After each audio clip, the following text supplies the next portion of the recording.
Welcome to another episode of Civic Cipher. I'm your host, Ramses Ja. The name is Ward Quinton J, but my friends call me Q. Yes, indeed. Got a lot to talk about on today's episode. We've been doing a lot of... we've been doing our job. And unfortunately, the job is sometimes overwhelming. And because we have an hour per week with you, we don't get to touch on everything that deserves to be touched on. And so today what we're going to do is take a moment. We're going to catch up with at least the things that have happened in the past maybe 6 or 8 days, and really give some context and give our thoughts and, figure out what we're going to do now at this point. I'm not going to pretend like this is going to be, my favorite show, the happiest show I've done. I'm talking about things that have already happened, things that I have no control over. We're going to be talking about people who've lost their lives at the hands of, we'll call it what it is, white supremacy. We'll talk about people who lost their lives at the hands of a criminal justice system, top to bottom, in its entirety, that stomps on the necks of black and brown bodies. It chews us up and it spits us out. And now it's our responsibility to discuss that. And so, I might be in rare form, but, this is what I signed up for. Q, this is what you signed up for. So, you have to forgive me. I thought I was going to be mentally prepared for when these mics turned on, but it feels like kind of tough to get out of the blocks here. It's a little sticky, but you know what? Here we go.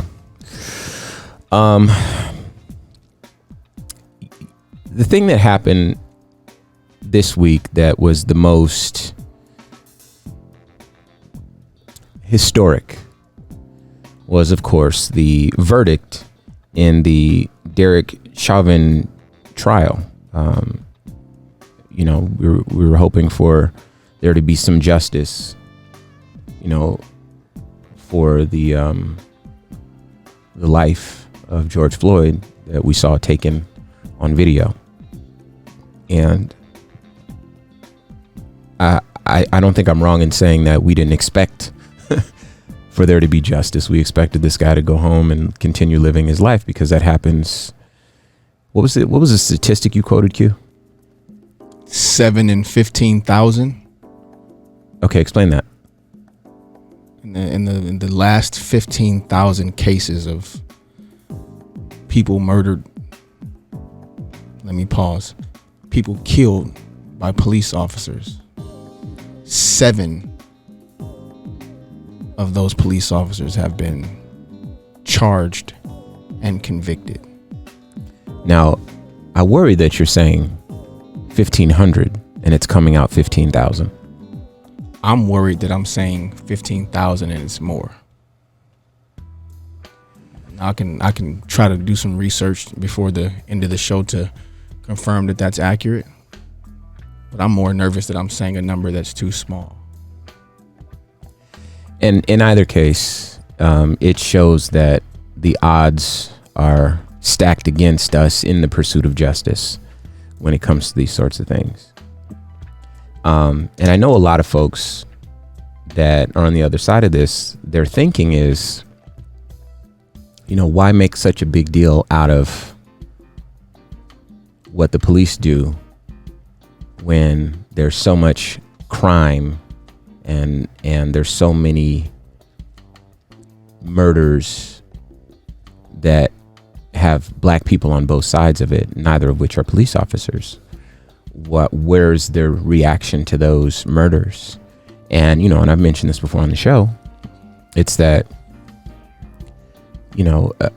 nobody is happy when someone loses their life. We all, as human beings, at least in theory, should recognize that our life is precious and the lives of those around us are precious, our fellow man, our countrymen, our brothers and our sisters that we share this planet with.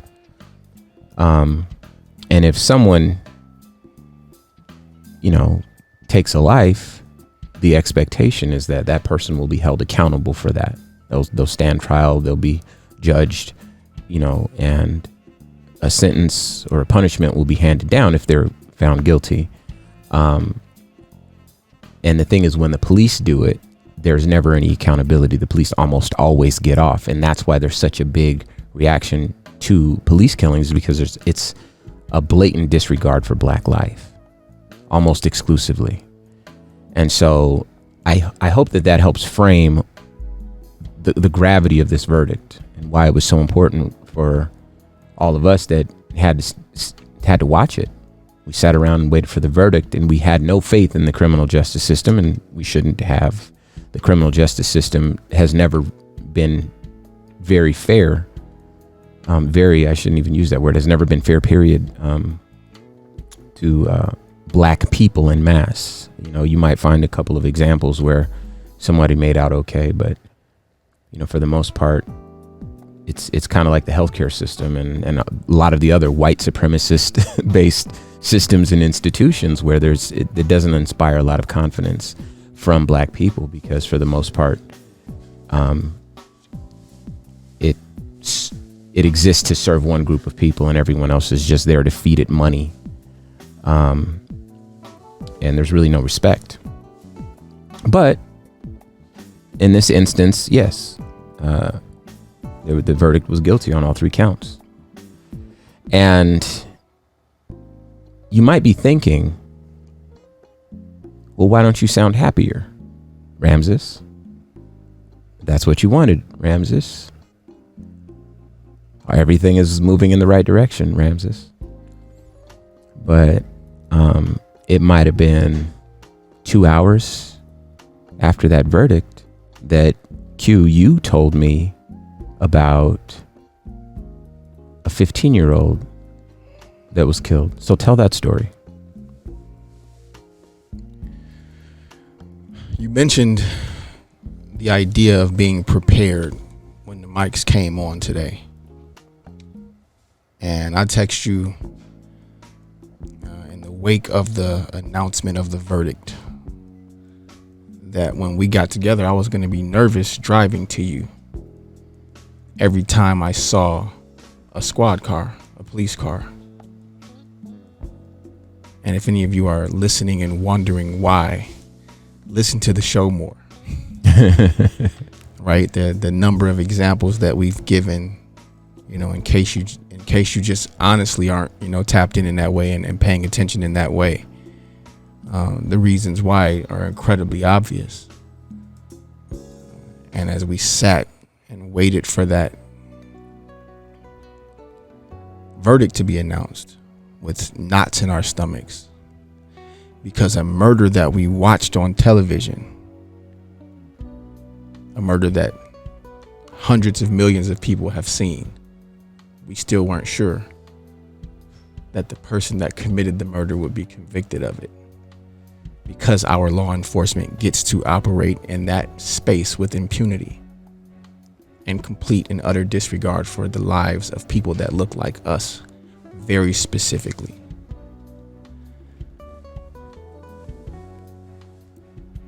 So there's no such thing as being ready, right, to discuss the things that we have to discuss today. But we kind of knew what we had in front of us. But before I could get from sending that text and getting in my car and coming to the studio and us having our pre-show conversation about, the things that we knew we had to discuss,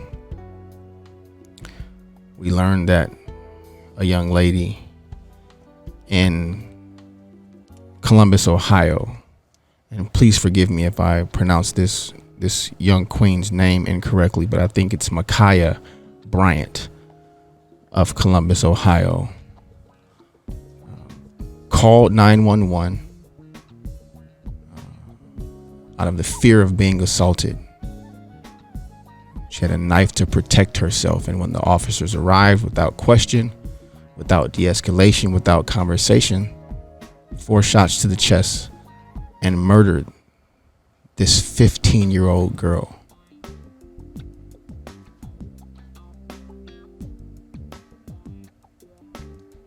So if you ask why, in the wake of guilty on all 3 counts, our voices don't sound more celebratory, the first explanation would be because someone being convicted of a murder that they did on TV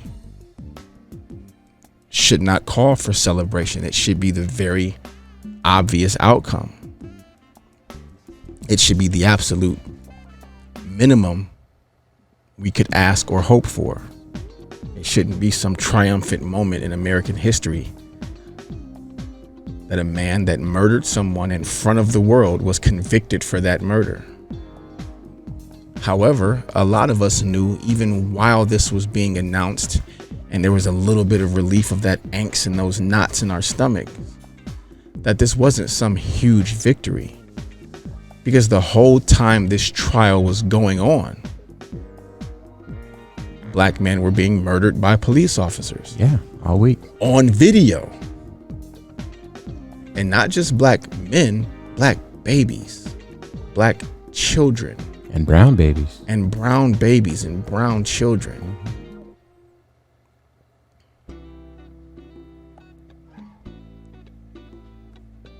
You guys may have heard me say this to Ramses more than once. It is very, very difficult for me to be hopeful about where this country is going, about how the world our children become adults in will look, and how they will be looked at. It is very, very hard for me to be hopeful because every piece of evidence presented to me tells me a different story. At their most scrutinized moment of their lives, and I'm speaking of necessarily all of law enforcement in this country, they're under the most scrutiny, most of them, of their entire careers. And on their own cameras, they're murdering us, not just the camera phones that we pull out.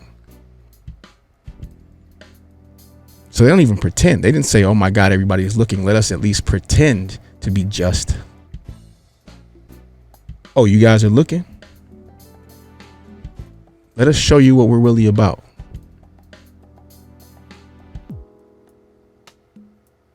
So it's really, really difficult to look at my son, to hold him and kiss him and say, baby, I'll be back. And actually 100% believe it. Because I have to hope that for whatever reason they decide, I don't get pulled over.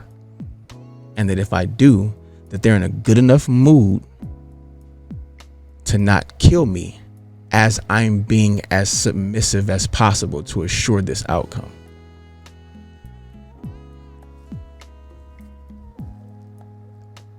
I feel like there's something that we haven't done on this show. And if you're listening to my voice, I would appreciate your input. You know, I know a lot of folks listen on the radio. A lot of folks download the podcast. You know, folks watch, you know, on YouTube, you know, however you get the show. But everyone has access to us. This is all of our show. Q and I are just the curators, I suppose. But this show is for all of us. Even if you're a part of the white supremacist system, this is your show too. This is so you can learn how to be better to your brothers and sisters. Originally, when we sat down and, you know, wanted to do this show, that we had this idea that we were going to provide a stage and be able to have some dialogue to create an environment where folks can come and sit and we can learn about each other. And obviously there's a voice that has not been in the room, and that's the voice of law enforcement. You know, we haven't had any police or any officers up on the show yet, and I've gone back and forth with, you know, should we? Because we're looking at this and we're trying to make sense of it. And you know, my impulse, my gut impulse is to say, yes, we should. And I've had conversations with some, and it may still happen, and I'd love your input. But there are some times when I'll find some information and it'll be from the officer's point of view. And it's very officer-like, it's very black and white. The nuance, the context, it's very much lacking. And oftentimes it's based in fear. And one of the things that I've learned is that fear begets fear, and if you use fear because it's a primal component of who we are, you can tell yourself and perhaps even convince other people of some stuff that will really overshadow what the root of the problem is, and I've really gone back and forth, but I really do want your input if you're listening to our voices. Should we open up the lines of communication and sit down with some officers and really talk to them about all of this stuff? Because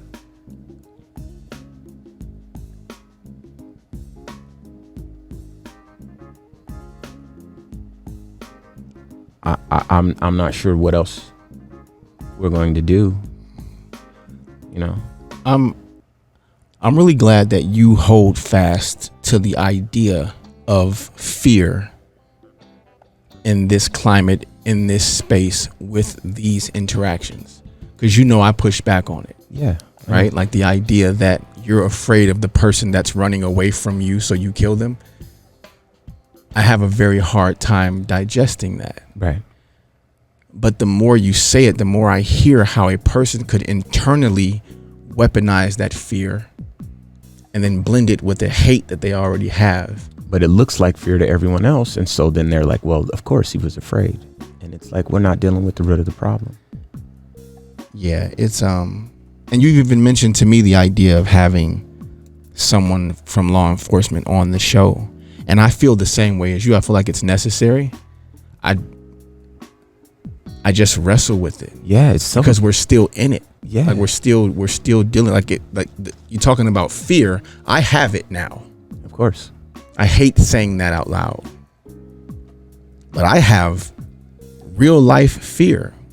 When I text you, I text our producer Ryan. I'm not joking when I say, when I get in my car to come here, that I'm uncomfortable, because I've watched people who were not in some criminal activity, right? Yeah. Our young brother got pulled over because he had an air freshener hanging from his rear view mirror. He's gone. And then after the fact, you can be whatever person they say you were. You read I just saw the police report, from the initial police report from George Floyd's murder. They can paint you to be paranoid, drug-induced, panicked, enraged, aggressive, strong, and try to justify whatever the outcome is when the only witness is them. So this space really sucks. The obvious answer to your question is yes, we need to have someone, right? That we've said to each other 100 times, this cannot be an echo chamber. And there's no point in having this show if we don't get to hear from people whose ideas and beliefs are different than ours. Somebody's got to go first. But man, when you initially asked me about that, I remember you presented the idea to me and I'm like, yeah, definitely.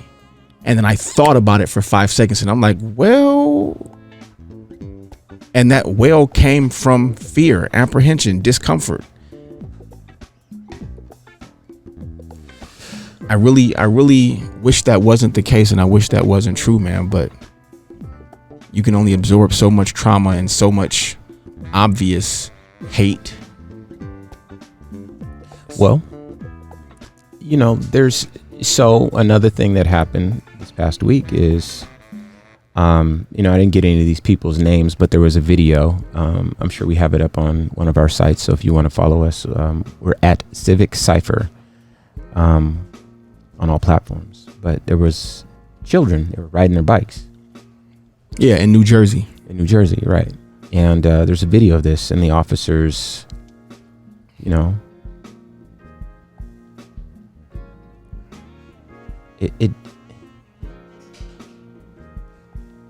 It's so hard to imagine the same story playing out if those are white kids. It's hard to imagine because it doesn't happen, right? You have your mind doesn't have a baseline for that. There's no content up there in your imagination. It's never seen anything like that. Right. We've seen superheroes. We haven't seen that. A kid getting arrested because he doesn't have a bike license. Arrested, bike taken, put in handcuffs, put in the back of a police car. Not cited, not given a warning, not having a conversation. But 7-8 squad cars pull up on 5 or 6 kids on bicycles. And the crime they've committed is they don't have bicycle licenses, which I've never heard of in my life. I spent my entire childhood on a bike.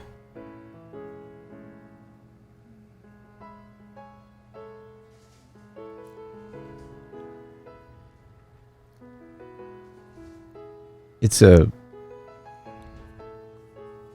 sad reality that and we've learned this ourselves, that you don't really have to do anything wrong, because oftentimes, as you and I both know and have experienced while in each other's presence, because it happened to both of us, that again, in our personal experience, we're not generalizing here, this actually happened to me. Yeah, this is not anecdotal. That it is very possible and perhaps probable that they meaning law enforcement, will pick and choose which laws apply, and the ones that you can refute immediately, they may cede them to you and pick a few others. We have a good friend who was pulled over. He actually recorded this interaction, and the police were talking about he turned his brights on his I think he had a newer Range Rover, and he says to the police, well, this car turns the brights on automatically. I didn't turn them on. I was pulling out of a gas station. The headlights are on auto. Yeah. And so it doesn't, he's like, I didn't touch it. And the officer's like, well, you ran a stop sign, and he's like, I didn't run a stop sign or whatever. There was no stop sign. Yeah. Whatever it was. And so, these kids, you passed that car passed me. Well, and you see, and in our personal experience, obviously we've seen the same thing happen. And so I don't think it surprises me. It's just sad that, things like this will happen, and that it's so difficult to imagine it happening to anyone else. You think of it's so funny, because if you're not black, if you're not Hispanic, there's a good chance that you grow up thinking that the police are the good guys. They're the heroes that come and help out. And it is literally the exact opposite for me. There's never been a time in my life when the police have been anywhere near me and it's made me happier. And that I've lived 38 years. I'll be 39 soon. And I get that in principle. Like, I watch movies, I see it, the cop movies, you want the cop to win. I've seen, Bad Boys and all, what I'm saying? Obviously Bad Boys, you're looking at Martin Lawrence and Will Smith, so you definitely want them to win, but you get what I'm saying here. It could be pick another cop movie, it doesn't matter. But you get that in theory, the police are the good guys, but in the real world, it feels very close to, it feels like when they show up, I have to immediately prove to them that I'm not the person that they're looking for. Or immediately vacate the premises. Or that. Or, as you mentioned, I have to be as non-threatening, and I have to fully submissive is the safest way. Yeah, and that feels, it's doable. It lacks dignity, as we've stated, but it's very doable. And perhaps that's the reason why I've had less in the way of issues overall. But it's still one of those things that just kind of comes with the territory. And so we're going to talk about how that applies to a few more examples in just a few moments.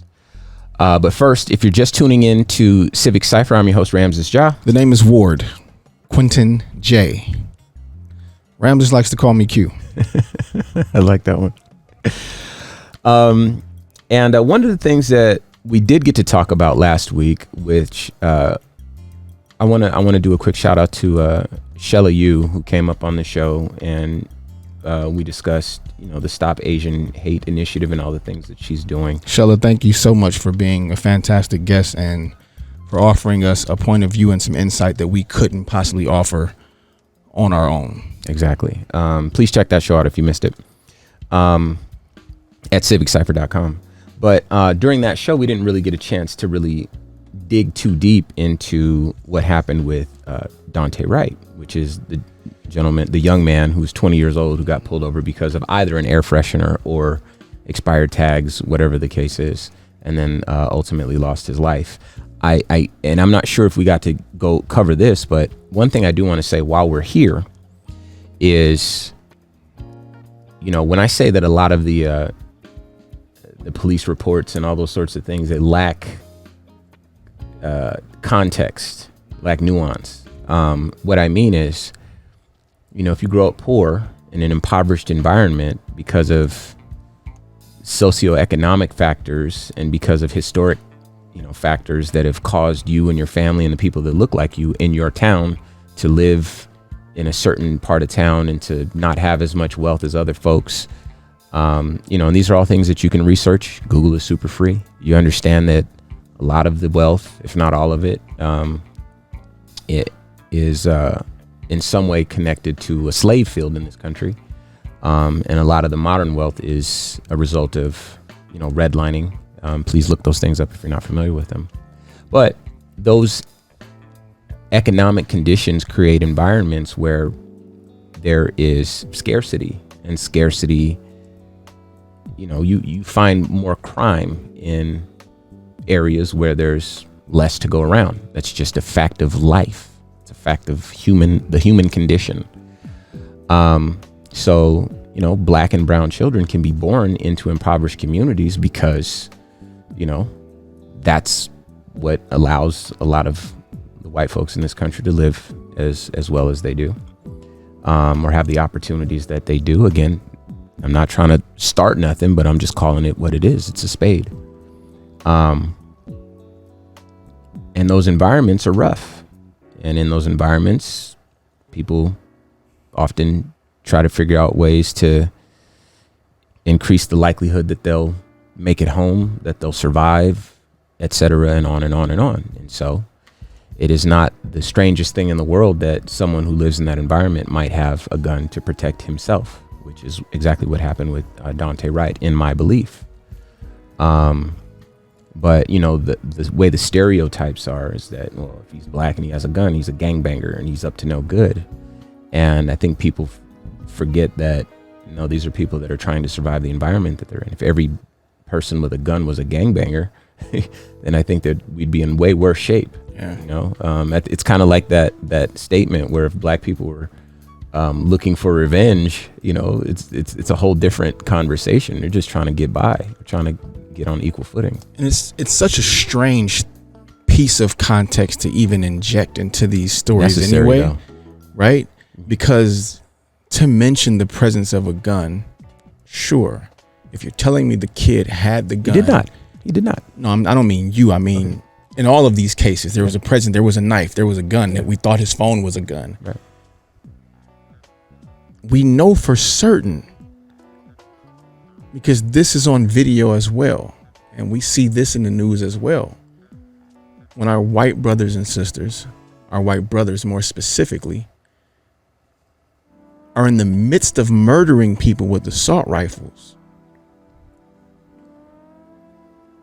then our law enforcement agents know how to behave and take them down. Are experts at de-escalation, apprehension, safely, without a scratch. And not only that, let's make sure you're comfortable. Are you hungry, man? Because you'll probably be tired from all of this murdering. Let's get you a sandwich. Well,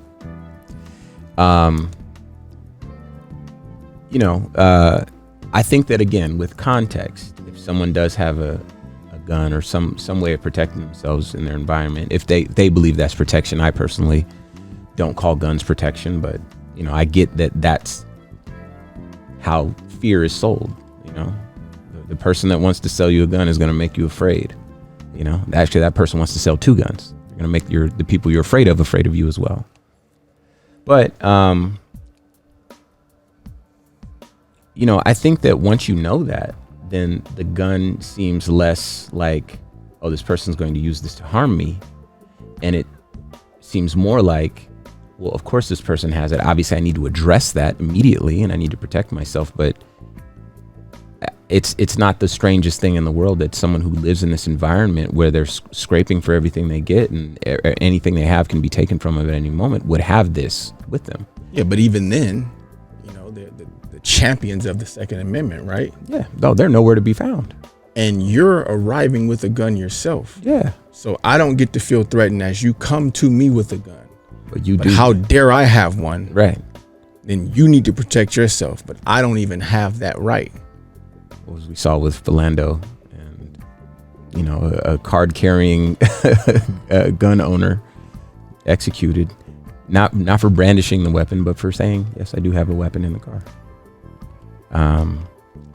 But I like to offer that up to folks who are quick to pass judgment. And the reason why that was important is because with the Daunte Wright incident, the reason that they were arresting him was because he had a warrant, I believe, for his arrest due to him running from the police before, which I have said on the show before that it is not unreasonable for any creature endowed with consciousness to seek their customary freedom. But he also was he had a warrant for having a weapon, and those things when you're black, those things immediately make you criminal and make you dangerous.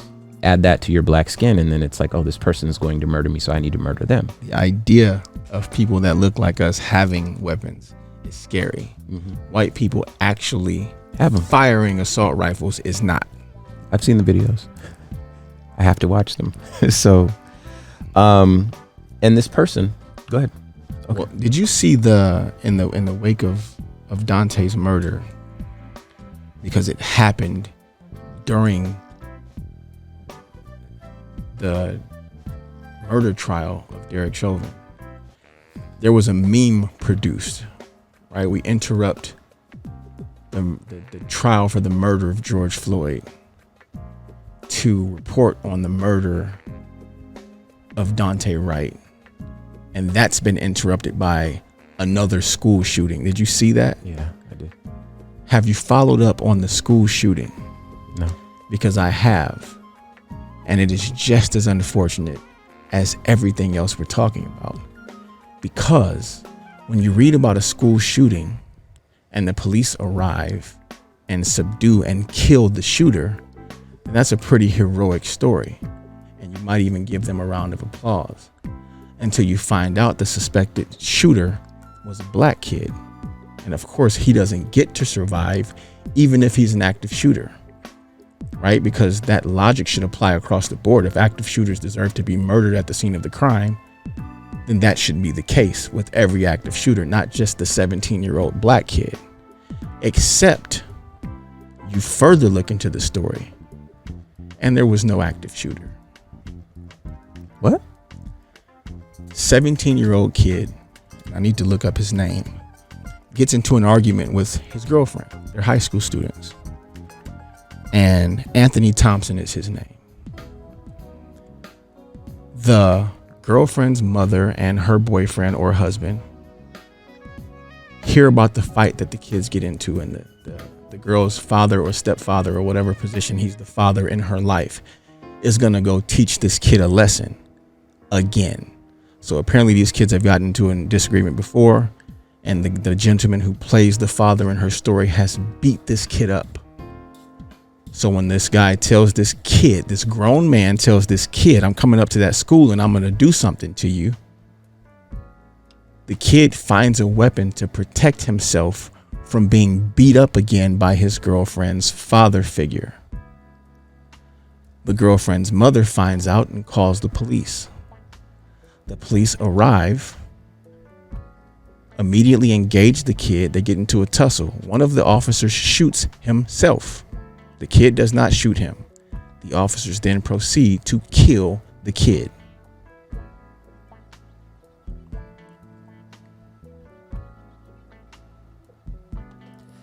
I hate it here. 17-year-old kid murdered by the police.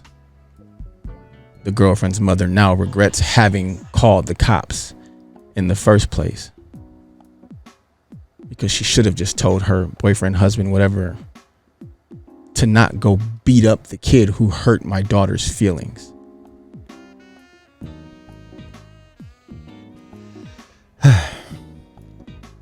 Well, unfortunately, it doesn't surprise me. Obviously, I've known of people that have lost their life for less.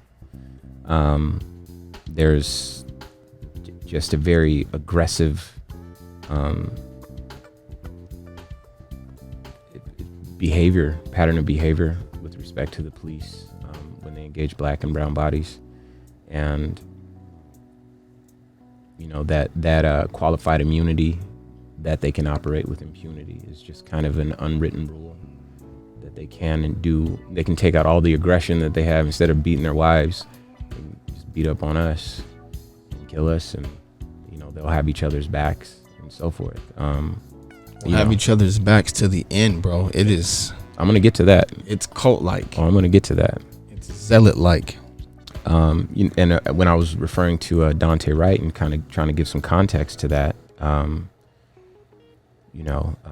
and you do recognize that if you're in trouble with the police and the criminal justice system doesn't treat you fair, and you can't give nuance, like, listen, I live in a rough neighborhood, that's why I have a gun, that you never know what's waiting for me, and that is a deterrent. I can shoot in the air and maybe live another whatever. You don't get to tell that story in front of a judge that is dead set on sending you away. I mean, we saw the stories this past week as well about the judge who was caught using the N-word when she was texting her lover, and how she's like one of those all lives matter people, and is not really able to make an impartial decision. And the thing is, we know obviously that's kind of, you gotta hope, it might be 50-50 that you won't get one of those judges. If you go in front of a judge, it might even be more.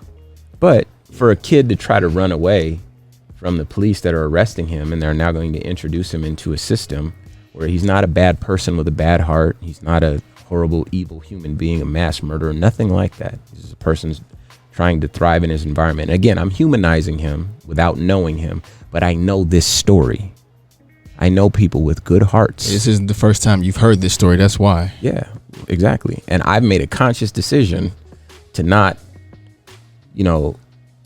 carry a gun, in the same way that I've made a conscious decision to never drink alcohol and to never do any drugs and to do those things so that I can say it, but not because I didn't think about it, because having a gun certainly makes life feel a little bit more settled. Hold on.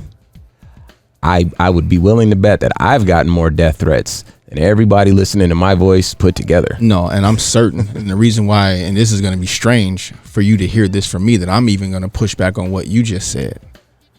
Say one of these officers arrives at my home and he's decided he's killing me tonight, and in defense, I kill him.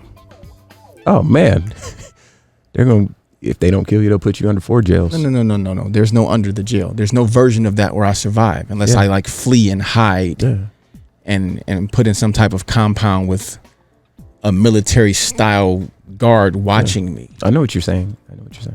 Even if he's absolutely wrong and he absolutely just made the decision because he's angry about today's verdict, for instance, that I'm the victim today. Because you said before, the chances that somebody pulls their gun on you and you even get to yours are low. But in the event that I do, in defense of myself from this person murdering me, I don't even reserve that right because I look like this. Yep. That's a wrap. You sign your own death sentence. So this entire system, and this is why, again, Ramses spoke on this when the show started, you don't hear celebration and relief in our voices today, because we are constantly reminded that the country that we live in, fight for, pay taxes in, and love actually have stars and stripes on me, believe it or not. I seen a tattoo. Right? The genesis of this country is capitalism infused with white supremacy. And the ground on which it stands is our backs and necks. And real quick, I want to give a shout out to our native brothers and sisters, because in terms of the literal ground, Talk about it. that we stand on, Talk about it. we know who it really belongs to. Yeah, that story doesn't even exist without them. So, but with all this said, you know, I just wanted to mention that it's just another black eye on the police in this country to know that, you know, the memorial that was erected for Daunte Wright was taken down by an officer, and we were able to see that video. You know, it's almost like the Trumpism, the fanatics. They're just right at all costs, even when they're wrong and everyone knows it and it's on full display for the whole world. They're still right, and the thing is, they have guns and impunity, and they're going to double down on their wrong. And it's the most arrogant thing. And this is why I wrestle with, you know, should we have one of these people up here? Because I don't want it to seem like I'm playing both sides, you know. But I do recognize that, again, somebody has to go first. These people exist, Yeah. so for me to pretend like they don't, And it's the conversation's necessary. The problem is we have to all start with the same facts. yeah, If the facts are the same, then our respective opinions, because if you guys listen to us, Ramses and I are not monolith, no, not at all. but our facts are the same. Yeah, Right? So if the conversation starts with you stole the election, okay, now we can't even have the conversation anymore. You're dealing with different facts than me. sure. You have a different truth than I do. And you can't have now removed the idea that anything is true or that nothing is true unless it's coming from the mouth of someone you've appointed the authority. Right. There's an interesting thing about, you know, that cult like dedication to policing, and you know, I want to say just to us, but really to anybody who's really looked into what white supremacy is. It looks just like white supremacy, you know. Even the black officers, you know, because black people can be white supremacists too. If they believe that this system benefits them, it's called white supremacy because Some of them aren't even aware of it. Sure, They aren't even aware that they've deep end. subscribed to it because it benefits them. Yeah, they believe that it does, absolutely. And that's what Shella Yu was talking about last week when she was saying some of the older, you know, Asian parents from a different time, they feel like they benefit from a white supremacist system, so they, you know, find themselves being Trump votes and being, you know, real right-leaning sort of individuals. But more recently, they've learned that, you know, white supremacy really benefits white people, you know, at the end of the day. You know, we can take along some extra stragglers here and there, but for the most part, at the end of the day, it's like prison mentality or something. But speaking to that cult-like dedication, you know, and, you know, we mentioned the judge earlier in the show that was texting her lover about, you know, these N-words and, how, you know, whatever else she was saying. Who knows? But, you know, I read a story this past week about an executive. This guy was in Virginia. He's the executive office of internal affairs for the police department. Right. So this guy is the officer that investigates the police. The bad police. Bad the police police do something wrong. So in other words, if a police officer takes the life of someone who is black or brown or whatever, and that officer is then reported to internal affairs, or even not, maybe not takes the life, but maybe just abuses, harms, whatever, or is suspected of doing so. Sure. The person charged with investigating that crime is a police officer himself, which is part of what Black Lives Matter was advocating for, that we need, you know, a community oversight instead of policing police, because then who's going to be guilty? And I think a glowing example of how that doesn't work is the man who, again, was the executive officer of internal affairs in Virginia, who donated to Kyle Rittenhouse's defense. Now, Kyle Rittenhouse, if you don't remember the name, is the guy who was in Kenosha, Wisconsin, killing people who were protesting. Drove across state lines with a gun that he illegally possessed and murdered people. He was young. Now, he had a gun, and Dante Wright had a gun, but who's alive and getting donations from the police? One of them murdered someone. One of them was, the other was involved in a traffic stop. And I think I want to say it this way too. One of them was murdered by the police, and the other one is getting donations from the celebrated police. by the police, supported by the police, upheld, uplifted, protected by the police. And this is not the only officer. There's been plenty of officers that have donated to him. I think the message from this one officer said, you did the right thing, keep your head up, something like that. And again, so for us looking at it, there's no other way than to say, okay, there's a problem with the police. This is wrong. This has to change. This has to stop. And, we're doing our part by talking about it, by bringing attention to it on these airwaves of these radio stations that are not able to often have these long form dialogues about these things, but they're just as necessary because on this station, whatever you're listening to, this station is using Black culture to sell commercials. This station is using Black culture to, generate a profit, but this station has made a commitment to the Black community that we're going to have this show called Civic Cipher to at least ensure that there is some long form dialogue, that we recognize that you guys don't just party and rap and make music and dance and wear cool clothes and all that. You are also thinkers and philosophers and brilliant minds and can be self-determined. We're going to allow the space for that on our airwaves. We're going to give up some money, or we're going to, whatever the case is. So we're using that space to point out what is very obvious to us, which is this is white supremacy if I've ever seen it. Ask you a question, Rams? Sure. I saw someone tweet yesterday, man, if this was white kids and white men being murdered by the police, that we'd have some real change. And I scoffed when I heard it, because that's a very naive way of thinking, right? And this isn't apples to apples. This is probably apples and oranges, or even apples and bananas. But Sandy Hook happened. Yeah. White children gunned down. I laugh to keep from screaming. I laugh to keep from crying. I laugh to exhale just to not be angry. Our gun control laws did not become more strict after that. That's crazy, huh? This white supremacist system will not be bullied by us and has no problem sacrificing its own so that it can continue to exist and to thrive.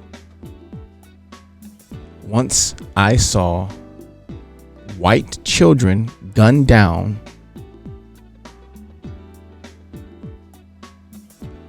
and the people that those kids' parents sent to Washington, D.C. to essentially be rich for the rest of their lives did nothing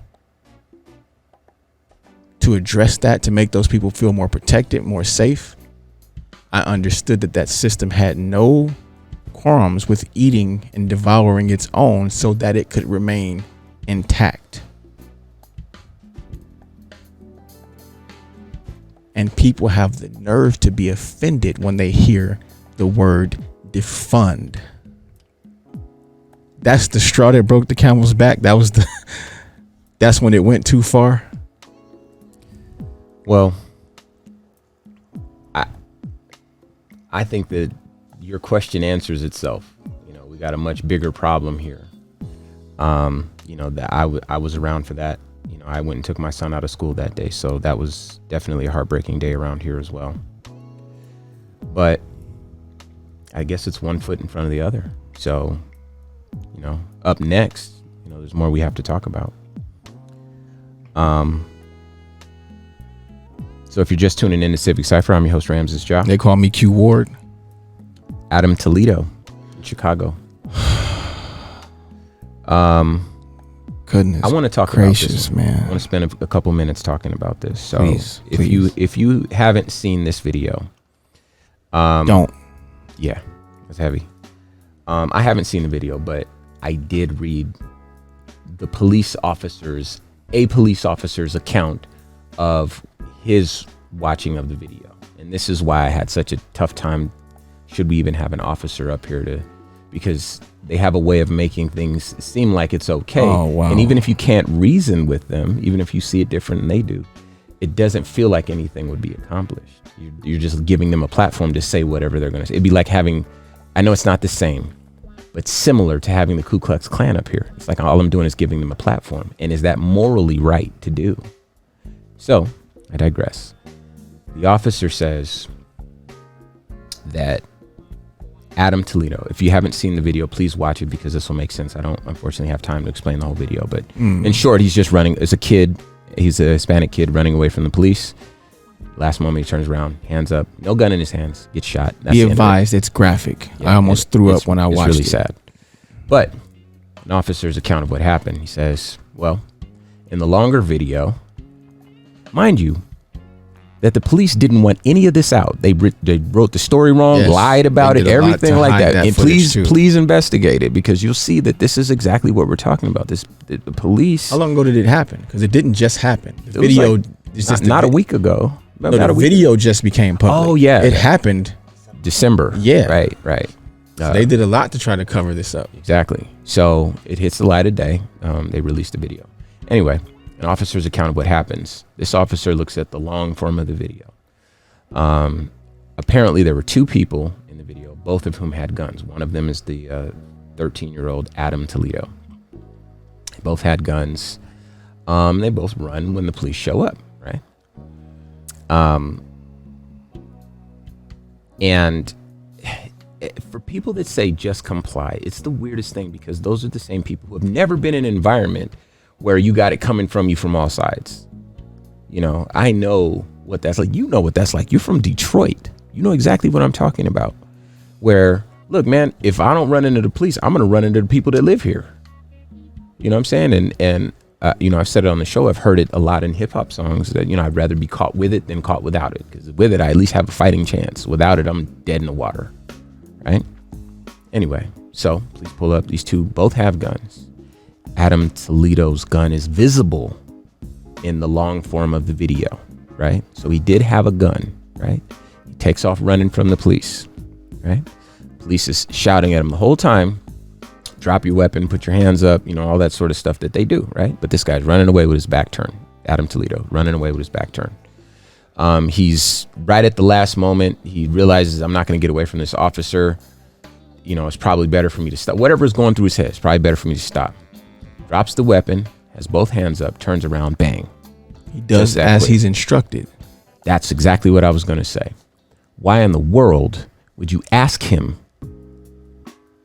to drop his weapon and put his hands up and then not expect him to do that to be what he's doing? If you're expecting that he's not going to do it, why not just shoot him in the back? You're going to get off either way, you know, right? You're a police officer.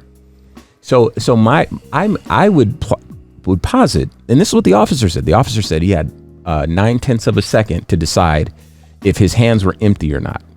And when the adrenaline is pumping and this and that and the third, we already knew he had a weapon. He's running away and, you know, he's about to duck through a fence and blah, blah, blah. And he explains it all the way. And it sounds very good if you're given the fear and you want the officer to be innocent, right? For me, I just want to make sure that justice is served for this child. I don't necessarily want the officer to be guilty, but there's some accountability that needs to take place because I have a son who was just 13 not too long ago, and I have a son that's knocking on 13 in the next couple of years. So this is relevant to me. I need to figure out what's going on. What did they do? What can they do? How can we learn from this? Whatever, because you know, and it's relevant even if you don't have any children. Sure, of course. It just hits different when you do. Exactly. And so, you know, the officers try to explain it away, but you know, for a person like me and a person like you, I would not shout. So I wouldn't tell you to stop and put your hands up, and then not expect that would be what you're doing. I'm now asking you, what am I supposed to do, officer? you're dead. You're if dead. I do exactly what you say, I'm dead. Nothing. There's nothing you can do. And this is why we're talking about it.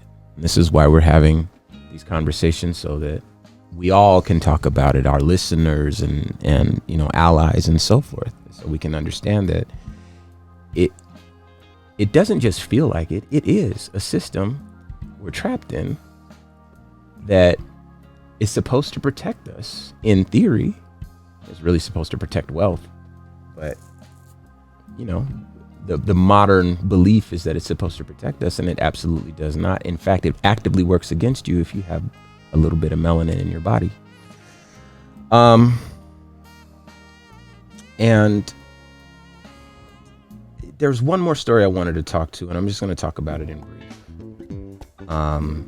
It's not a police story, but I think that it does kind of illuminate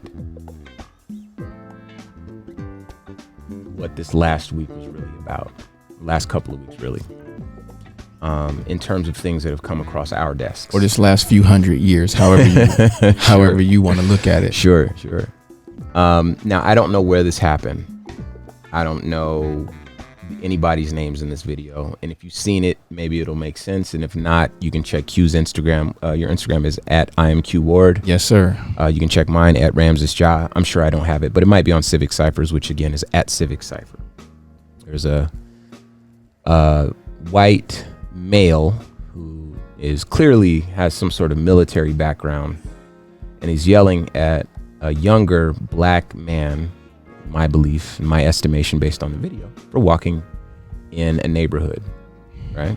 He's taking a walk. Broad daylight, kids are playing, folks are riding a bike. This guy's just taking a walk, right? We saw this with Ahmaud Arbery, where he was walking / jogging, and someone who believes that they have even a modicum of authority chooses to execute that over black bodies. Had this person been, I loved using this example, 65-year-old privileged corporate executive, absolutely not. Have a great day, sir. Hello, neighbor. What brings you around these parts or whatever? But had he been a 17-year-old from another state carrying an assault rifle and white, that white skin is like a superpower, man. He'd also have been fine. Sure. But be black, and the video speaks for itself. There's just a lot of aggressive behavior, and the video of course went viral. If you look any of these videos up we're talking about today, of course you'll be able to draw your own conclusions. And it's not our desire to influence you, how you think, or anything like that. We're just people who have lived in black skin our whole lives, in this country our whole lives, and are able to articulate quite a bit. And because we're broadcasters and we have this platform and felt like this was necessary, we're doing what we believe is right to contribute to the world becoming a little bit better place. I obviously have a little bit more belief in that outcome than Q does, but either way, we're going to get to where we're going to get to. I'm trying, man. Hey, man, sometimes that's all we need. But I think that's it for us today on Civic Cipher. Once again, I'm your host, Ramses Ja. They call me Q Ward. Shout out to our producer, DJ Swirl, a.k.a. Ryan, for making it all happen. And if you haven't done so, please hit civiccipher.com. Download this and all previous shows. Please submit questions, topics. Let us know how you feel about us inviting the police up. If you want to donate, donations are appreciated. You can do so at the website. And until next week, y'all. Peace.